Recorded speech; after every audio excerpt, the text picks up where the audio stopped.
હાબરન ભાવેશ, બોલ. હું તમને એક સવાલ પૂછું? પાછો મગજનો તાવડો કરી યાર. તું કાય મને શાંતિથી બેઠો અહીં.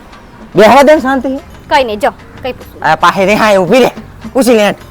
હું શું કહું તમને, હા તમે લગન પહેલા મને મળતા હતા ને, હા. તાણે તમારા મોઢા પર જે સ્માઈલ આવતી હતી ને હા. અને આંખોમાં ચમક દેખાતી હતી ને, એ હવે ચમ નહીં દેખાતી? એમાં કેવું છે ને કે હું તને એક વાત કહું. જો એક મુકેશ નામનો ભાઈ હતો. હા. ઓળખે મુકેશ ને તું? દરેક ઘરમાં એક મુકેશ હોય એવું વિચારી લે. હવે એક મુકેશ નામનો ભાઈ હતો. એને એક વ્યક્તિ મળ્યો ને એ પેલા મુકેશ રખડી ખાતો હતો, બરાબર. એટલે એ વ્યક્તિ મળ્યો, એને એવું કીધું કે તારે નોકરી કરવી છે? મુકેશ કે હા મારે તો કરવી છે, પૈસા આવે અને મજા આવે એમ.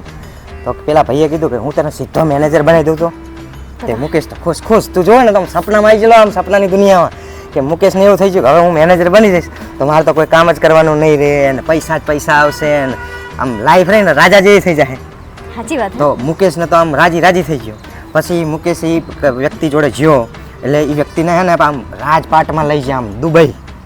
હા, આમ 5 સ્ટાર હોટલની અંદર એનું સ્વાગત કર્યું. તું જોવે ને આમ જાણે કહેવાય ને રાજા હોય ને એવી તો ફેસિલિટી આપી. એટલે મુકેશને તો શું થયું, સારું જ કે ખુશ જ થઈ જાય ને. પછી મુકેશ તો ખુશ. તું જોવે ને તો મુકેશ તો હવે ફેસ વોશ કરાઈને જેલો અને બોડી મસાજ ને હાન તેને બધા વાળ કાળા કરાઈને જેલો. મુકેશને તો એવું કે હવે તો આપણી જિંદગી બદલી જ જઈ છે. એટલે બધા ભેગા થયા, એનું સ્વાગત કર્યું, એને રાજાની જેમ રાખ્યો. મુકેશ તો પાછો નાચ્યો. હા, બધા મુકેશ નાચ્યા હશે.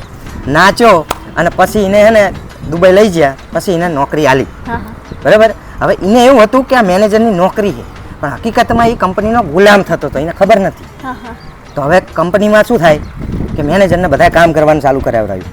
એટલે સવારથી હા સુધી મેનેજરને કામ જ કર અને પૈસા જે પગારમાં આવે ને એ તો બધા વપરાઈ જ જાય, એની જોડે રહે જ નહીં. કંપની જ બધા ટેક્સમાં બેક્સમાં પીએફમાં બીએફમાં કાપી લે, સેવિંગ કરી લે ને હા તેને. એટલે મુકેશને ખબર પડી નહીં કે આ તો હું મેનેજર થયો હોય કે ગુલામ થયો, સમજે પડી.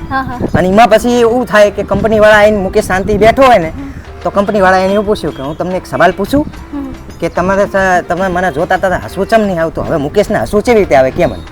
એટલે આ બધું તમે આર્યો કોર્યો મારા પર જ કીધું ને તમે? હા તે તું જ છે કંપની, અને અમારી મુકેશ જેવી હાલત છે મેનેજર જેવી. અમને એવું હતું કે પૈણી લાવશું ને તો અમારે રાજ પટાવશે, એની જગ્યાએ હવે ઘરના કામ કરવા પડે. પૈસા આખો દાડો રાત દાડો કરીને કમાઈએ ને એટલે તમારે કાં તો બચત કરવી હોય ને કાં તો પૈસા વાપરવા હોય. ઘડી વળી ફરવા જવું છે, ઘડીક વળી પિક્ચર જોવા જવું છે, ઘડીકમાં કે હોટલમાં ખાવા જવું છે. એટલે મુકેશ જેવી જિંદગી થઈ ગઈ બધા પુરુષોની.